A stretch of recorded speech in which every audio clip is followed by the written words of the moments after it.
Chapter 46. The Silver Snake. They sat among the rocks just above Spitfire, watching one warrior after another wade out of the sea. Beetle looked at his timepiece. "They're coming out 12 a minute," he said. "That's the same rate as they came out of the hold.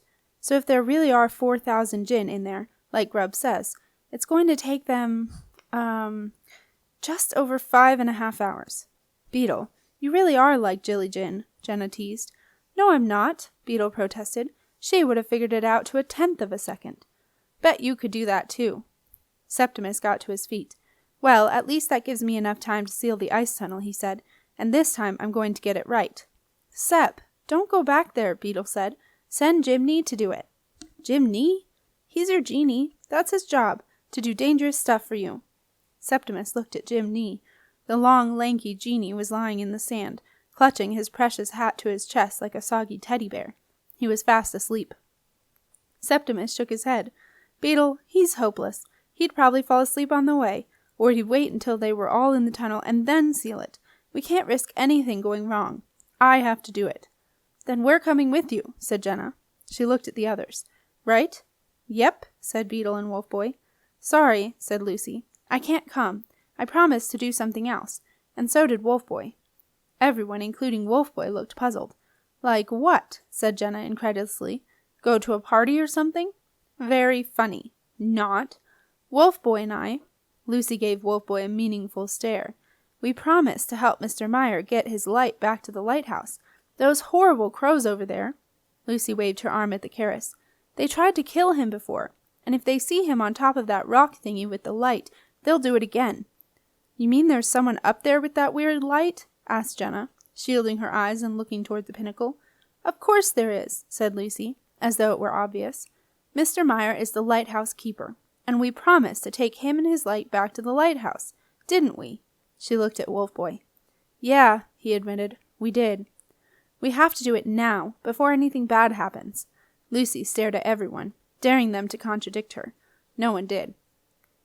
"But how?" asked Wolfboy. "Easy," said Lucy. "We'll borrow Jimny. Septimus doesn't want him. He can be a turtle again." It was okay with Septimus. It was not okay with Jimny. However, okay or not, in a matter of minutes there was a giant turtle in the water, awaiting Lucy's instructions. Jenna, Septimus, and Beetle watched the turtle swim out towards Star Island, taking a wide detour around the Keris. It swam surprisingly steadily, with Lucy and Wolfboy sitting comfortably above the water. "You don't mess with Lucy Gringe," said Beetle admiringly, "even if you're a genie." On the beach the number of warriors were steadily growing. Tertius Fume was forming the emerging jinn into a long line that folded back on itself. It reminded Septimus of the anchor rope that Nico had once made him lay out on deck when they had taken a boat to the port.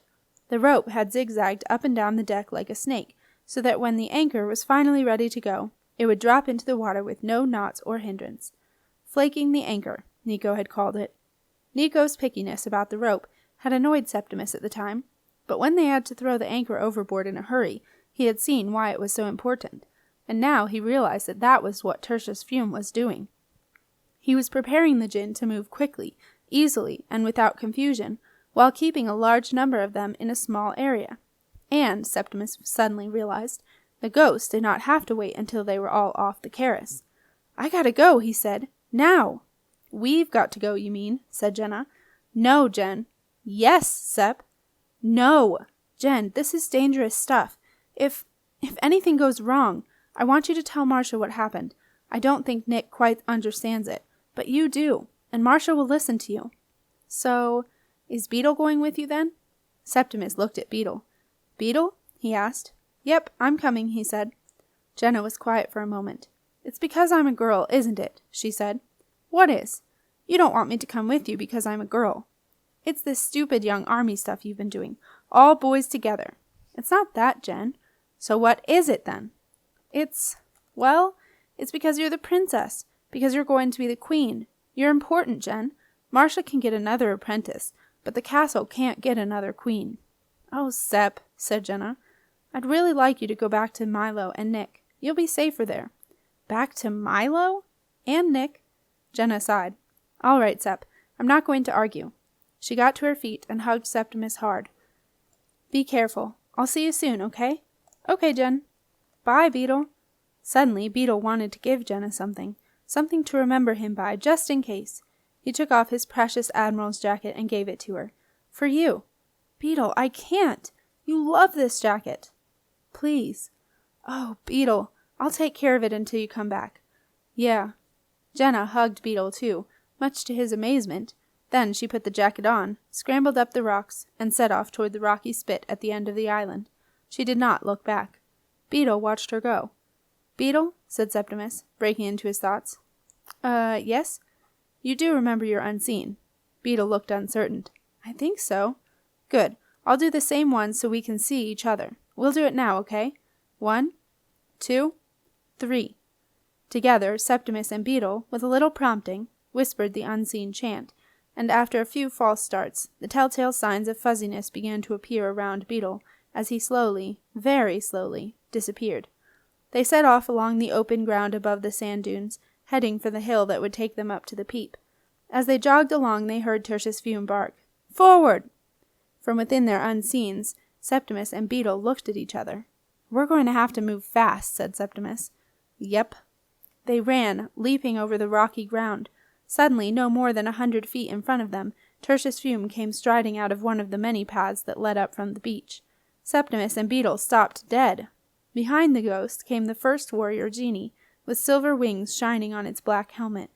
The ancient armor dark against the green grass, and this sent a shiver down Septimus's spine, was a sharp, stubby sword replacing its right hand, a shield replacing the left. Behind the warrior came another, then another, and another. 12 swordsmen followed by 12 axemen, followed by 12 bowmen, all marching with a mechanical precision in time with Tertius Fume, following the ghost as he progressed across the grass, with the strange motion that ghosts have, his feet not always connecting with the ground. To avoid the djinn, Septimus decided to head for the side of the hill near the sea, on the far side of the island. It was tough going, a steep climb with loose shale and no pathway.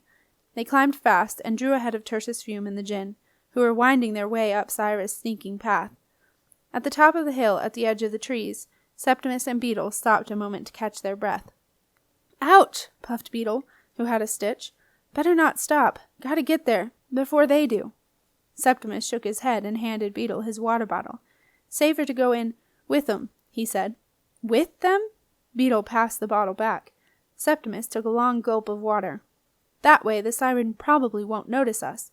Beetle raised his eyebrows. He hoped Septimus knew what he was doing. "Look at them, Sep. What a sight!" The djinn were pouring down the side of the terrace and disappearing below the sparkling green water. In a river of glittering wavelets, they emerged from the sea and joined the line, moving through the sand dunes across the rocky spit and up the hill like a silver snake. "Yep, they'd be quite something to have on your side," said Septimus. "Creepy, though," said Beetle, "the way they have no hands." To the sound of the first warrior djinn crashing through branches, Septimus and Beetle set off. They skirted the edge of the copse, which was thinner on this side of the hill, and as they reached the open cliff top, they saw Tertius Fume and the first warriors emerge from the trees and head toward the peep, their marching feet sending vibrations through the hollow ground. "Hurry," said Septimus. "We must be at the front."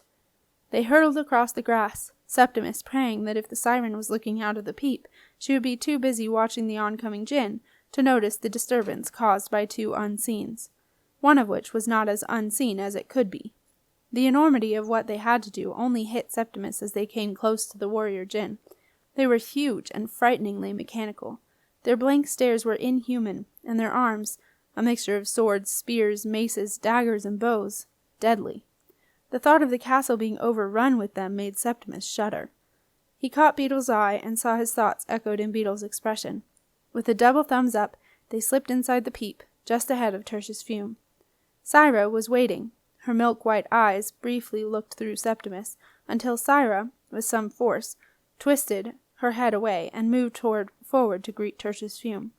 Septimus grabbed hold of Beetle's hand, and together they ran to the brightly lit hole in the middle of the floor, and jumped. They landed in the feathers, waded across the archway, and hauled themselves out. As they hurtled along the white passageway, past the lookout, from the stairs deep within the cliff, they heard the rhythmic tread of boots on rock. The warrior djinn were on their way.